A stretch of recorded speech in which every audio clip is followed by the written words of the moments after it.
Master mau ngapain di sini? Hah? Sudah? Apa topik yang mau dibahas hari ini? Ya, manajemen waktu. Oke, sebelum masuk ke sana, supaya lebih semangat lagi, ya kan?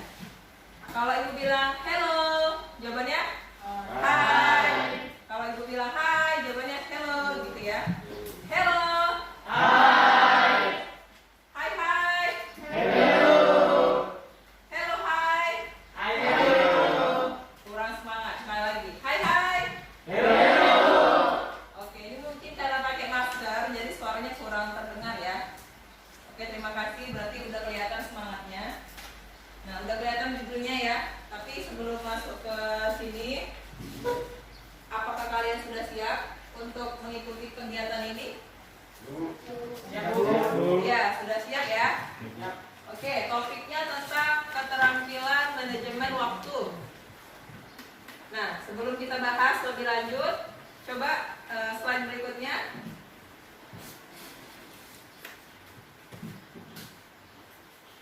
Ibu akan beritahu dulu tentang tujuannya. Jadi pertemuan ini ada tujuannya. Ada 3. Yang pertama, tujuannya siswa mampu menyimpulkan informasi tentang manajemen waktu. Nanti banyak hal yang kita pelajari di sini tentang manajemen waktu dan kalian diharapkan bisa menyimpulkan itu. Kemudian yang kedua, siswa mampu memilih langkah-langkah manajemen waktu belajar yang efektif sesuai dengan kondisinya sendiri.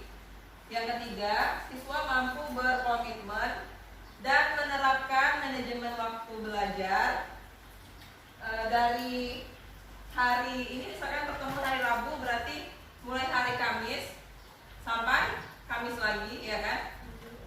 Jadi selama 1 pekan kalian menerapkan manajemen waktu yang sudah kalian susun tadi. Sudah sampai di sini ada gambaran ya mengenai tujuannya ya. Oke, kita lanjut. Ya, lanjut. Next ya.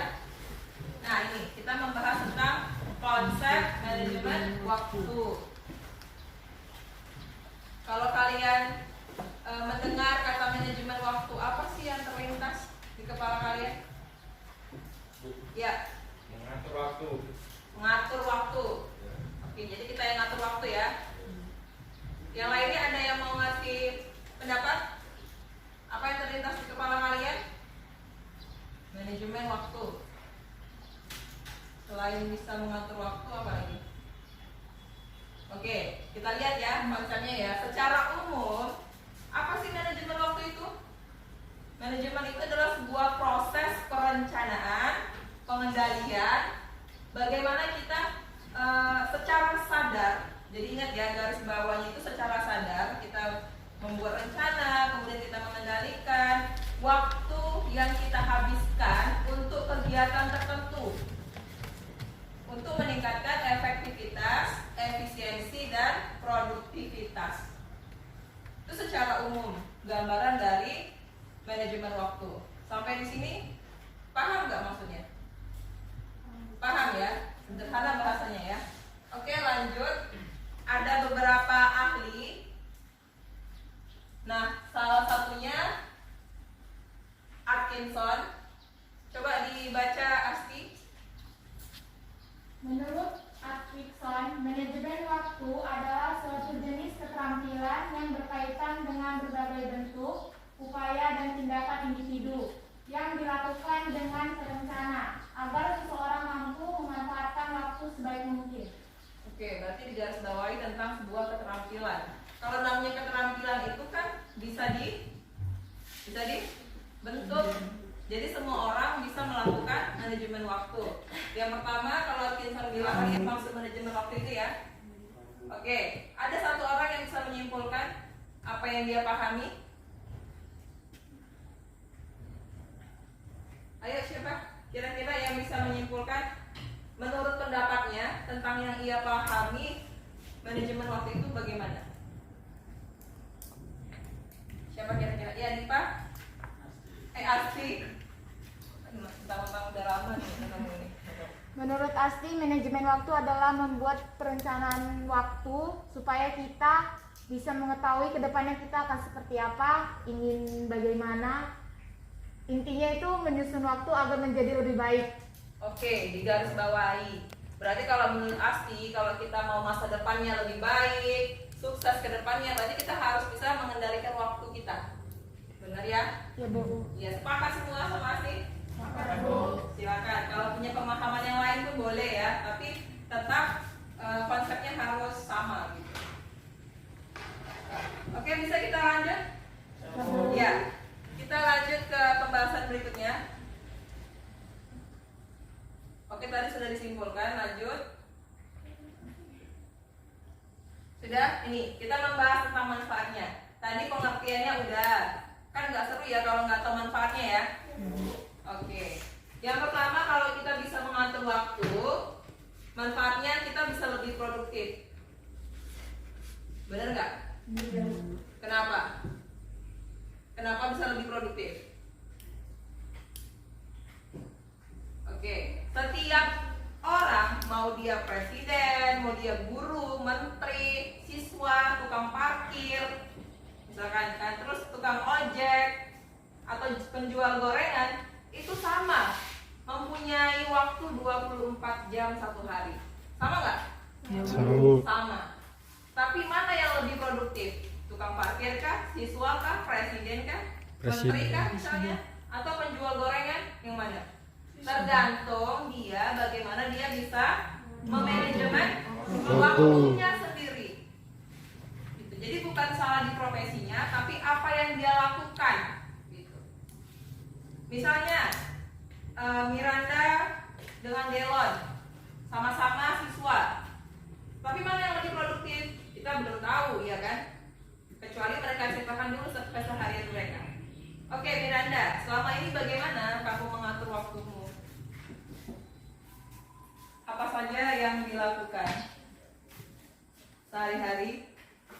Secara garis besarnya aja ceritain. Saya paling bantuin orang tua, beresin rumah, dan kadang santai ya Bu.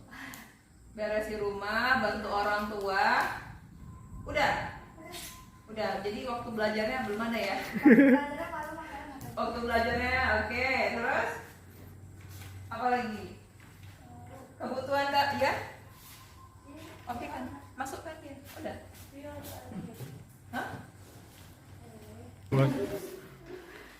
Oke, berarti kebanyakan dari kita, meskipun kita seorang pelajar ya kan, kalian seorang pelajar, tapi masih kewalahan dalam mengatur waktunya sendiri. Kira-kira apa dampaknya?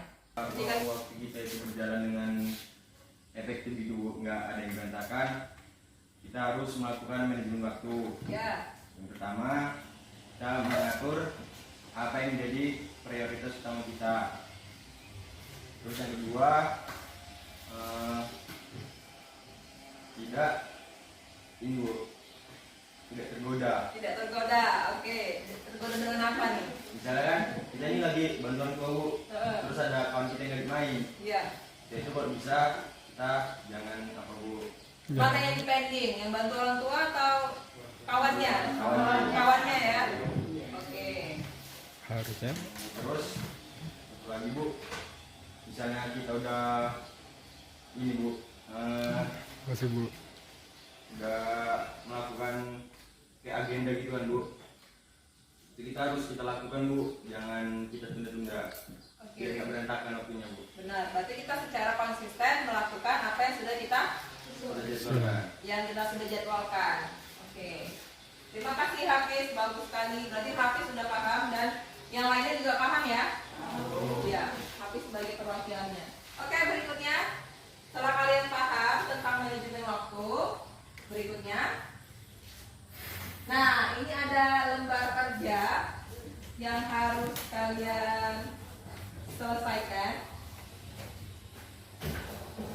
Kalian harus secara sadar dan secara semangat menerapkan manajemen waktu yang baik.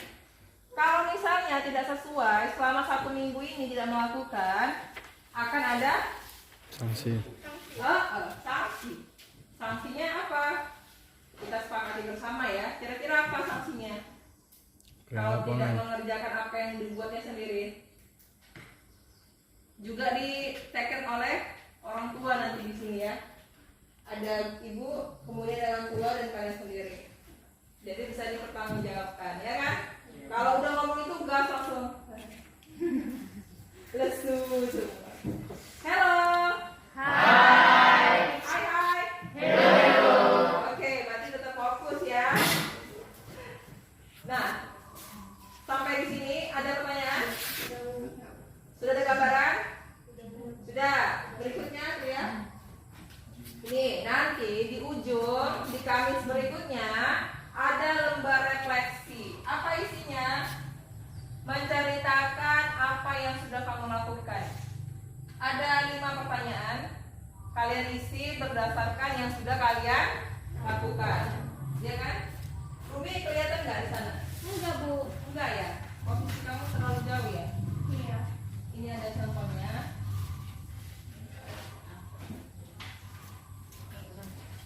Yang sini nggak nampak ya? Tidur.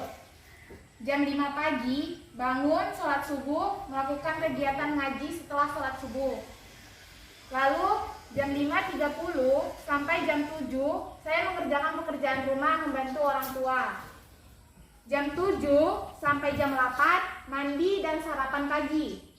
Lalu jam 8 sampai jam 10.30, saya belajar mengerjakan tugas yang diberikan guru. Jika ada Zoom kelas, saya masuk. Lalu jam 10.30 sampai jam 12, refreshing nonton televisi. Jam berapa tadi? Jam 10.30 sampai jam 12. Oke, ada berapa tuh? Berapa lama? Hah? 1 jam 1 setengah. jam setengah untuk refreshing. Oke, lanjut. Jam 12 sampai jam 12.30 saya makan siang. Setelah makan siang saya melakukan sholat zuhur. Karena itu kewajiban. Iya. Lalu Oh, masya 12.30 sampai jam 14.30 saya belajar membaca buku pelajaran seperti buku undang-undang, biologi, buku lainnya agar menambah wawasan, agar pemikiran menjadi luas. Biar dia menjadi guru PKN. Ngeri ya? Saya ikut kegiatan remaja masjid. Oh iya iya. Saya kira mau kumpul Heran Mas Medi. juga ya, kayaknya ngapain sih hari itu? Mas Medi. Ada programnya, program pembersihan kuburan di lingkungan masyarakat. Iya iya. Itu sampai jam setengah 12. Iya. Itu pulang bersih-bersih, sholat zuhur, makan. Setelah itu jam 1-nya sampai jam 2.30 saya tidur siang. Iya. Kan kelelahan habis apa kan? Iya, logika ya. Waktu yang efektif. Lalu bangun tidur sampai jam 3 saya baca buku lagi. Baca buku pelajaran agar wawasannya makin luas. Lalu dari jam 3 sampai jam 4 saya mengerjakan pekerjaan rumah. Iya. Oke, kita